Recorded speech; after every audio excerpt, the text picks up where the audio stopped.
It was supposed to be a normal Saturday. I had my tools out, a cup of iced tea sweating on the porch railing, and my old Trek mountain bike flipped upside down for a quick tune-up. But by noon, two police cruisers were parked on my lawn, and one officer was asking me if I lured a minor with dangerous equipment. That's how things go when your neighbor is a Karen. Not literally, her name's Marilyn. But believe me, if you looked up neighborhood menace with a clipboard and a God complex, her picture would be right there. Before I go further, if you've ever dealt with someone like that, or just believe in minding your own business and letting others live, hit that like button and subscribe. You're going to want to hear this one through. Now, I live in a quiet, HOA-controlled community just outside Raleigh, North Carolina. Houses here are carbon copies, fresh paint, same lawns, same mailboxes.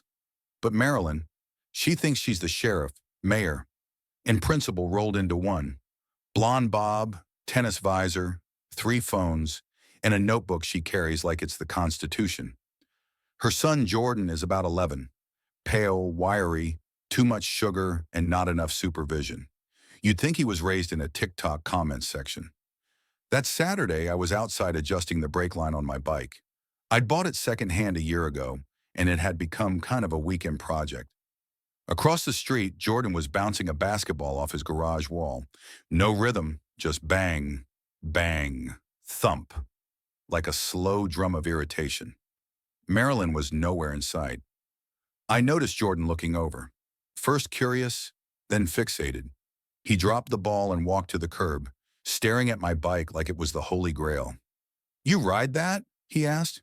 "Sure do," I said, "just fixing it up." He nodded like he understood, then disappeared. 10 minutes later, he was back, this time on my lawn. "Can I try it?" I didn't even look up.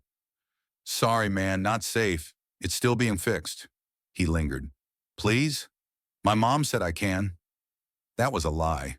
I didn't even need to look across the street to know Marilyn had no idea where he was. Or she was pretending not to. "Not today," I repeated. Jordan stomped off. An hour passed. I finished my adjustments, wiped my hands, and went inside to grab lunch. I wasn't gone 10 minutes. When I came back out, the bike was gone. I checked the garage. Not there. Looked down the street. Nothing. Then I saw 2 kids biking past the neighborhood park, one of them wobbly, like he didn't know how to handle the frame. It was Jordan, and he was heading toward the stone steps near the old gazebo, the ones the older kids used as ramps for tricks. I ran, not a sprint, but fast enough. When I got to the park, I was just in time to see him try to bunny hop down the top step. He didn't even make the lift. The front tire caught, and the whole bike jackknifed. Jordan flew over the handlebars and landed hard, right arm first. The sound was sickening, like a snapped branch. He screamed. Some teenagers nearby ran over. I pushed through, took off my flannel, and wrapped it around his arm. "It's broken," someone muttered. I was already dialing 911. He kept crying. "It hurts. It hurts. I want my mom." Of course he did. The ambulance arrived within 10 minutes. I explained what happened as they loaded him in. EMTs were calm, professional. They didn't blame me. They saw the situation for what it was. Then Marilyn showed up. She didn't ask what happened, didn't check on Jordan. She stormed toward me like a thundercloud in yoga pants, eyes full of fury and mouth already firing. "What the hell did you do?" "I didn't do anything," I said. "He took my bike." "You let him." "I told him no." She looked at the paramedics. "Is my son okay? Did he touch him? Did he push him?" She turned back to me. "You think this is funny? Giving a child an adult bike and letting him break his bones? What kind of psycho are you?" The crowd that had gathered went quiet. I could feel my heart starting to hammer in my chest.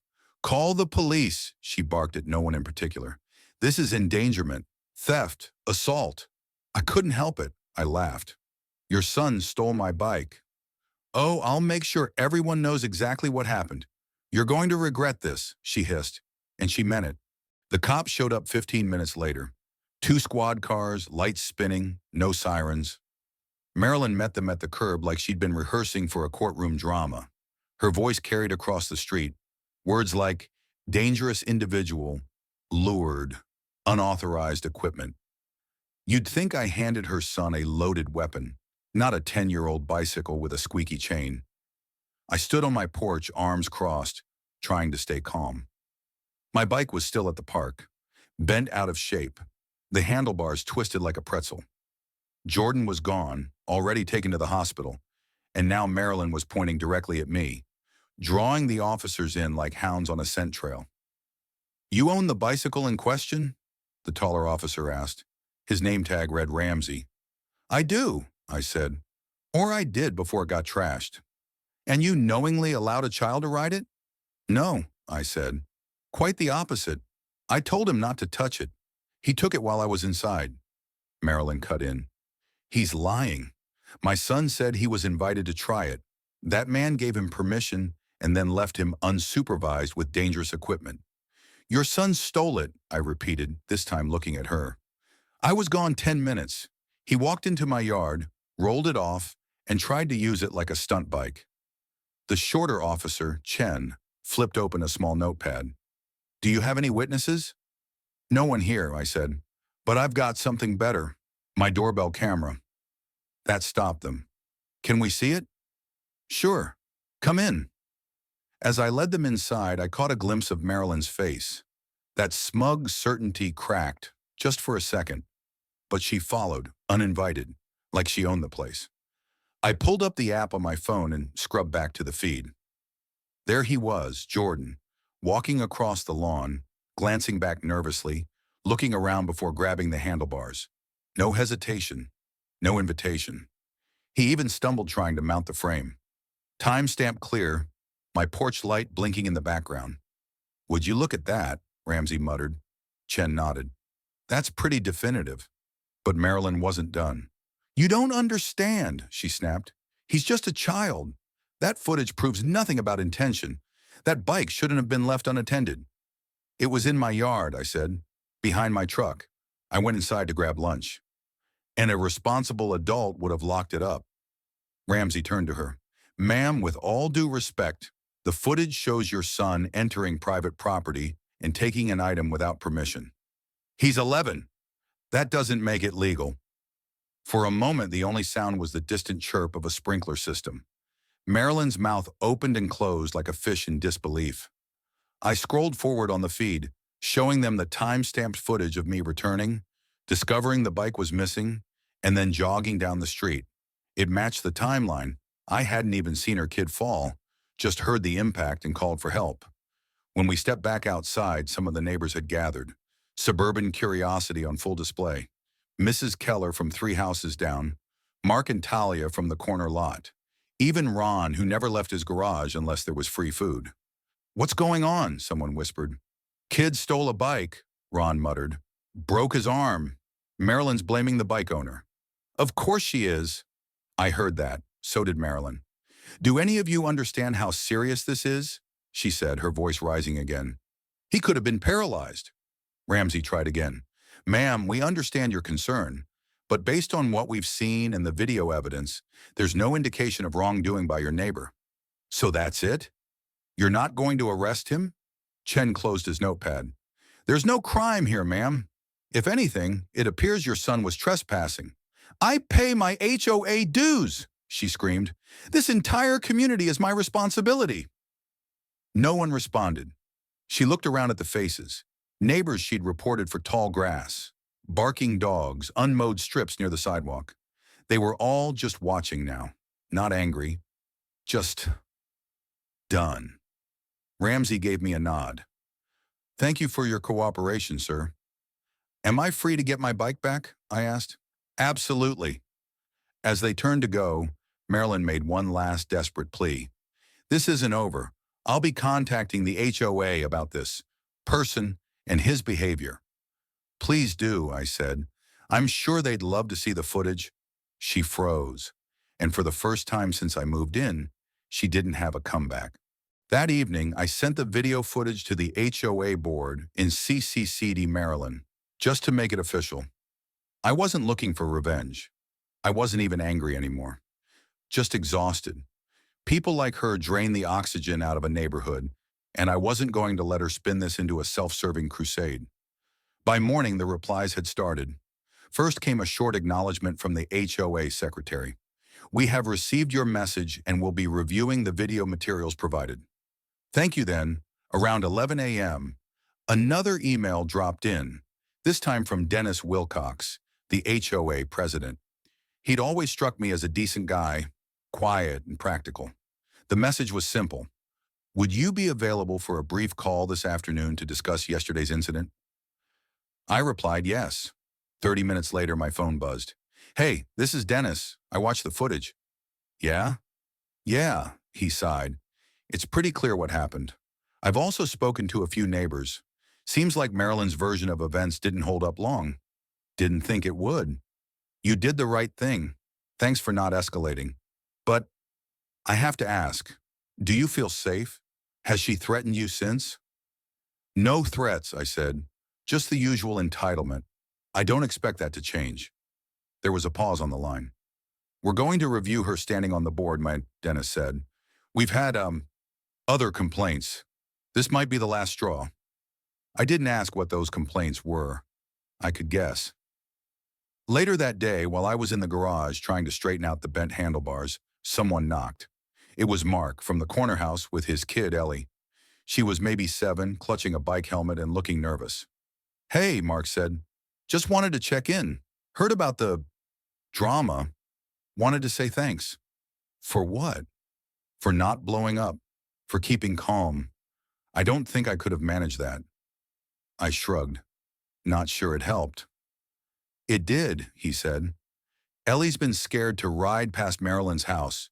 She once yelled at her for singing too loud. I looked at Ellie, who gave me a small smile. It's okay to sing, I said. She nodded. Mark looked at the damaged bike. Need a hand? Together, we got the front wheel reseated, tightened the brakes, and oiled the chain. The frame had a slight warp, but it was still rideable. The scratches felt like battle scars. When we finished, Ellie asked if she could show me a trick on her own bike. Sure, I said. Just don't try to jump the gazebo steps. She laughed and zipped off down the sidewalk, ponytail bouncing. That night I heard voices outside around 8 p.m. When I looked through the blinds, Marilyn was on her front lawn, speaking loudly on her cell phone.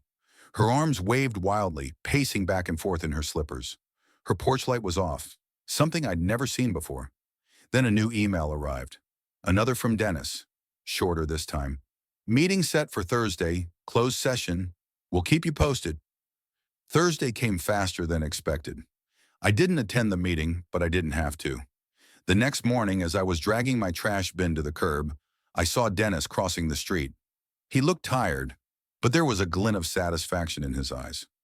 She's suspended from the board, he said before I even asked. Effective immediately, further review pending. Wow, I said. That fast? She didn't deny anything, then started yelling at everyone. Kind of made our job easier. I nodded, not quite believing it. She's still a resident, he added. We can't evict her, but the dynamic has changed. That was putting it lightly. That afternoon, I got a text from Ron. He invited me to an unofficial neighborhood peace barbecue that weekend. No Karens allowed, it read. I almost declined. I'm not a party guy, but something in me wanted to go, wanted to laugh with people who, like me, had just been trying to live quietly. So I went. And for the first time since moving into this cookie-cutter neighborhood, with its rules and fences and warnings about trash bin placement, I felt like maybe, just maybe, it was starting to feel like home. The barbecue turned out to be the most people I'd seen in one backyard since moving in.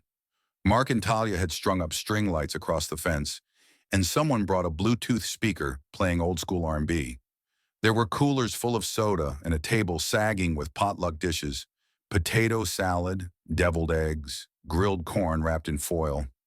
Even Ron showed up with a plate of ribs that vanished in 20 minutes. What struck me most wasn't the food or the turnout. It was the mood.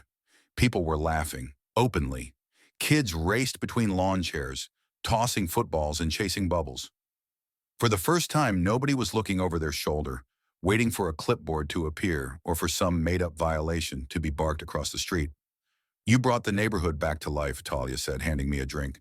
Not sure I did anything. You took a hit, she said. You stood up. That matters. We were mid-conversation when Marilyn appeared. She stood just beyond the edge of the yard across the fence line, wearing dark sunglasses and gripping her phone like a lifeline. Her son wasn't with her. For a full minute, no one said anything. Then she took one step forward. That was enough. Dennis, who'd arrived late and was leaning on the fence near the grill, stepped forward, calm but firm. This is a private gathering, Marilyn. I live here, she said. Still private, he replied. She hesitated. I just wanted to make sure you all knew the truth, that none of this was malicious. My son made a mistake. He's a child. He's recovering? Someone asked from the crowd. He's in a cast, she said sharply, and traumatized. Dennis crossed his arms. No one's blaming him, Marilyn. She looked past him, straight at me. You think you're a hero now? She asked, the sunglasses hiding her eyes but not the venom in her voice. I think I just want to be left alone, I said. She turned to the group. You're all so quick to turn on me. After everything I've done for this community, I made this neighborhood what it is. Ron finally spoke. Yeah, hostile and quiet. A few people laughed, softly but not nervously. Marilyn's jaw clenched. Enjoy your little rebellion, she spat. But I'll be here long after you've all moved on. With that, she turned and walked away. No one followed. As the music picked up again, Dennis leaned over and said, She'll try to rebuild control, but this time, we're ready. I'm not looking for a war, I said. You already won it, he replied. Later that night, back at home, I checked my email again. One message stood out. It was from a neighbor I didn't know well. Julia, 2 streets over. I just wanted to thank you, it read. My husband and I have lived here for 8 years. We've stayed quiet, followed the rules, even when they made no sense. When my son accidentally left his bike on the sidewalk last month and Marilyn called the tow service, I didn't say anything. I wish I had. What you did gave people here a little courage. I stared at the screen for a while. Then I clicked reply. You're welcome. Let's look out for each other. The next few days passed quietly. No drama, no unexpected visits, just life returning to a normal pace. The HOA sent out a new newsletter, this time without Marilyn's reminder section at the bottom. Instead, there was a simple message about reaffirming community values with empathy and fairness. One morning, I walked out to get the paper and found something resting on my front steps. A padded envelope with no return address. Inside was a folded piece of paper and a gift card to a local bike shop. Consider it a neighborhood thank you, the note read. Signed, a few friends. I smiled. For the first time in a while, it felt genuine. As I stepped back inside, I looked over at my bike. The frame still had a dent, but it was upright, usable, and kind of perfect in its imperfection. It was 2 weeks after the barbecue when I got the official letter from the HOA. Printed on crisp white paper, it bore the HOA's letterhead and was hand-signed by Dennis. In accordance with Article 4, Section 9 of the Community Code of Conduct, the board has voted to formally remove Marilyn H. from all committee and enforcement duties, effective immediately. This decision follows multiple complaints, corroborated video evidence, and violation of ethical standards as defined in the HOA Charter. The final line read, "We thank you for your patience, your integrity, and your example." I folded the letter slowly and slid it into a drawer, next to some spare keys and a packet of old takeout menus.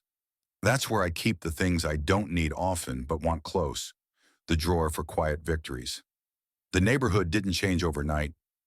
HOA bylaws still stood, and the rules were still printed in bold. But something was different, less brittle, more human. People waved more, stopped for small talk. Someone even chalked a hopscotch path on the sidewalk by the community pool, and no one erased it by morning. One evening, I was out front oiling the chain on my freshly repaired bike when I heard a soft voice behind me. "Hi." I turned.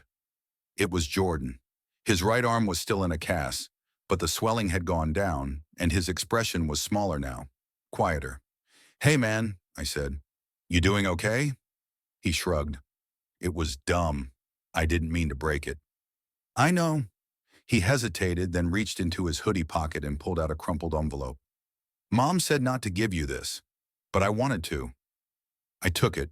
Inside was a single drawing, done in colored pencil. My bike, cartoonish but recognizable, with a small figure standing beside it. A speech bubble hovered above the figure's head. I'm sorry. I looked back at Jordan. Thanks. He shifted awkwardly. Do you still ride it? Every day. He nodded. Cool. Want to help me clean the tires? I offered. He looked surprised, then smiled a little. Okay. As we worked, silence fell between us, but it wasn't uncomfortable. He asked about gears. I showed him the difference between the front and rear derailleur. He asked if I ever fell. I told him about the time I went over the handlebars into a blackberry bush and came out looking like a porcupine. He laughed. A real laugh. When his mom finally came to collect him, arms crossed, posture rigid, I just nodded politely. She didn't say anything, just turned and walked off, her son trailing behind, casting one last glance over his shoulder. The next weekend, I saw more changes. Dennis had organized a small community work day. Nothing mandatory, just a few folks repainting the faded benches at the park, patching a crack in the playground slide. People showed up, brought tools, helped.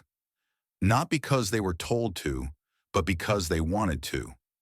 Marilyn was nowhere to be seen. As I helped set up a new basketball net with Ron, I realized how close this neighborhood had come to freezing over. Into silence, suspicion, isolation. One person had done that, but now one moment of truth had started to thaw it. And no, I'm not saying I'm some kind of hero. I just fixed a bike, made a phone call, told the truth. But sometimes that's all it takes. That Sunday afternoon, as the sun began to dip behind the row of rooftops, I went for a ride.